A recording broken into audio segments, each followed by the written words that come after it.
right, man, look, I just want to say this real quick. This is in regards to reparations. So all y'all that's talking no tangibles, no vote, and I'm taking the couch, I hope you don't get government subsidies where you have to, get rent vouchers and all that kind of issue or whatever the case is, right?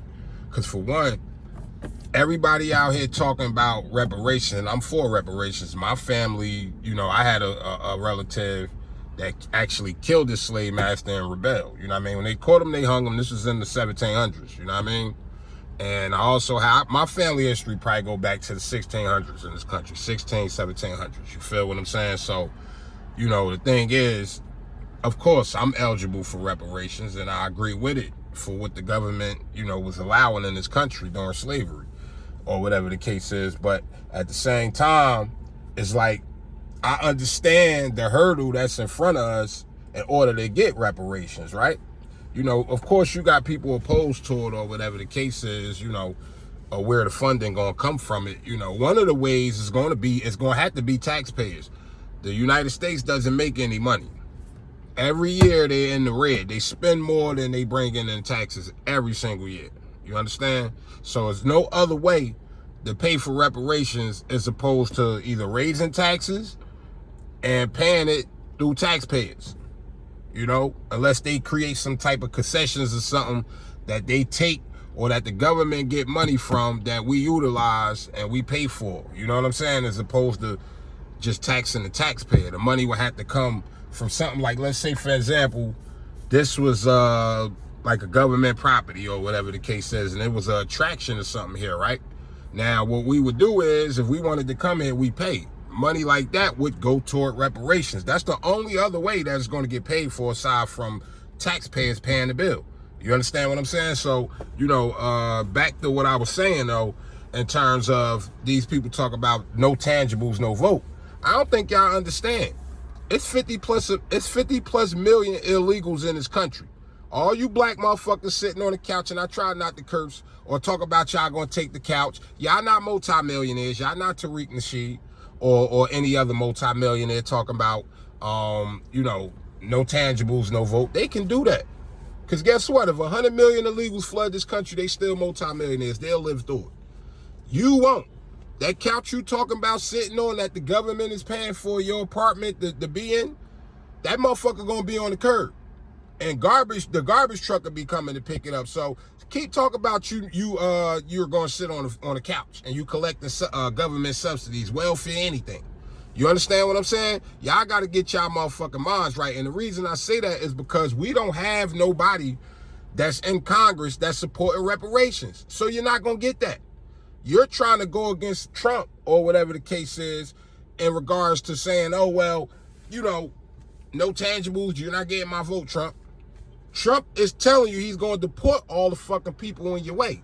If y'all let this shit go this time and the Democrats find another way to cheat, we already know they got no way in hell of winning the 2024 election. We know that already.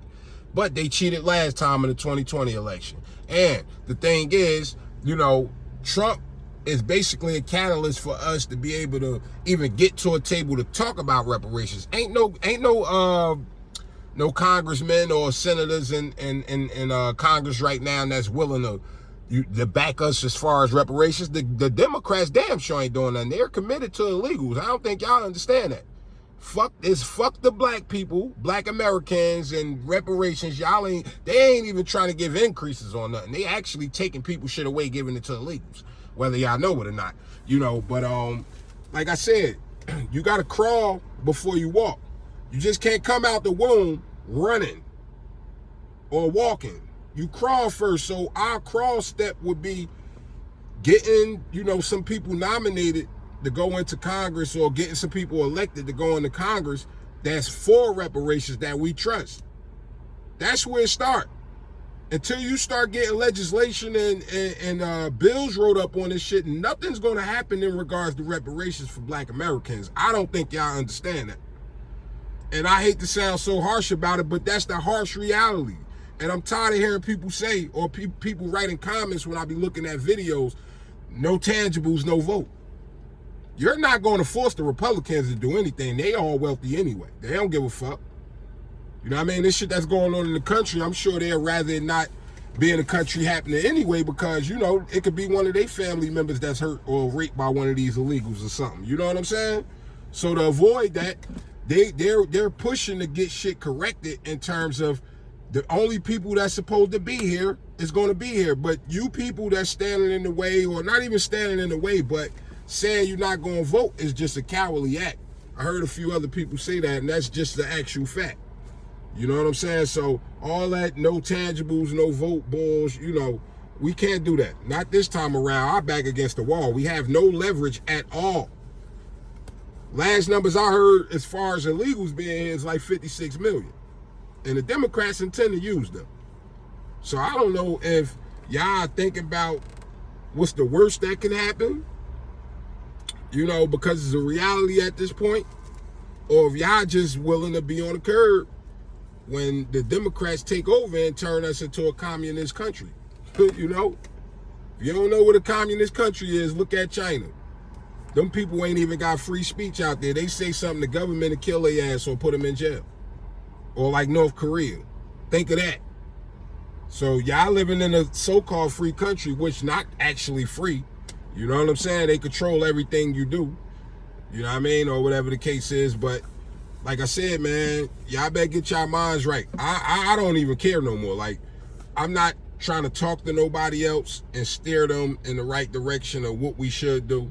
Or none of that no more. You know what I mean? I'll put up posts, of course, and you know, put Trump 2024 in there, whatever the case is. That's always going to be a thing of what I do. But I'm not going to sit there and try to school you on shit. Y'all still trying to make Trump the look out, the be out racist or something like that.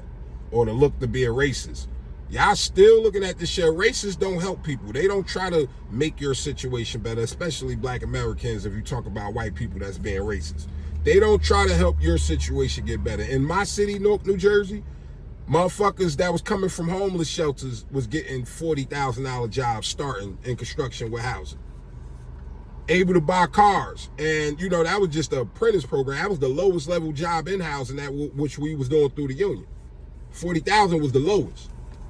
Motherfuckers was able to buy cars, and then once you get your journeyman and your universal labor tax, now your shit go up to 60,000, 55, 60,000. So now you qualify for a house at that point. Houses was like 200, maybe 250 when Trump was in office. Interest rates was between 3% and 4%. Right now, a house in Newark, in my city, the same house that I would have paid 250,000 for back then, between 2016 and 2020, that same house is 400 to 500,000 with a 7 to 8% interest rate. You got to be making 100,000 in order to even buy a house in fucking Newark. Now, I'm not saying, you know, a lot of the crime decreased, a lot of motherfuckers in jail, a lot of people dead. You know, it's a lot been going on in my city. The mayor sold out. He sold the whole city off. You know what I mean? I was just talking to, I ain't even gonna put my peoples out there who I was talking to today. They work for the city, and I was with them today. And basically, I asked them about, you know, I mentioned the poison and shit. You know what I'm saying? And basically, it was on some shit like, I asked him, I said, yo, he said there's people coming to him telling them shit be hurting and they wish they never took it. And I'm like, yo, there's a lot of people that took it? He like, hell yeah. Hell yeah, a lot of people in the city, they had to or lose their jobs. So Raj, you might be on the deep state list, man. You force people to take that fucking poison to keep their jobs, and I'm disappointed in a lot of people that took that shit. Because you gotta, and I know everybody ain't got the mind of a hustler, but once they said that they're not accepting no liability for that fucking poison, and if anything happened, it is what it is. You could lose your life or have a vaccine injury to the point where you're not stable ever again in life. The manufacturers of that bullshit was immune to any type of lawsuits. Y'all should have knew better. So I'm disappointed in y'all. Never talk no fly shit to me about you this or you that, or you know what I mean, you get to this or you get to that. I don't want to hear that shit, because you let them niggas straight give you fucking poison. That's worse than the motherfucker Jim Jones that gave everybody Kool-Aid and killed them, or cyanide, whatever the fuck he made them drink. You feel what I'm saying? Like, real talk. We got to get serious with shit, man. And I'm disappointed with my people because y'all not getting on code and y'all see these motherfuckers are totally against us. All the way. Even our own people against us, selling us the fuck out. So y'all got to get it together, man. Until we get some representatives in Congress and in the Senate that can support a bill for reparations and we know that it get passed on that shit, then we can start talking tangibles for votes. Until then, you don't have no leverage. Ain't no tangible this and I'll give you my vote. We don't have that much time left either. 2024, November 5th is the last line of defense for us. If y'all don't make it to that election and vote Trump, y'all motherfuckers in trouble. I'ma get it. I ain't got no criminal record no more. I'm about to show y'all how a motherfucker really turn up. And I know some people with some money, so once we try to sort shit out back in this country to where you can enterprise and open businesses without these fucking illegals and anybody else that's coming in to rob your store up to $950 and they get, locked up and charged with a misdemeanor, come out tomorrow and do it again and help you go bankrupt, then I'll start talking plans of opening some shit up or opening a business. Until then, man, y'all get y'all mind right. I'll holler. Peace.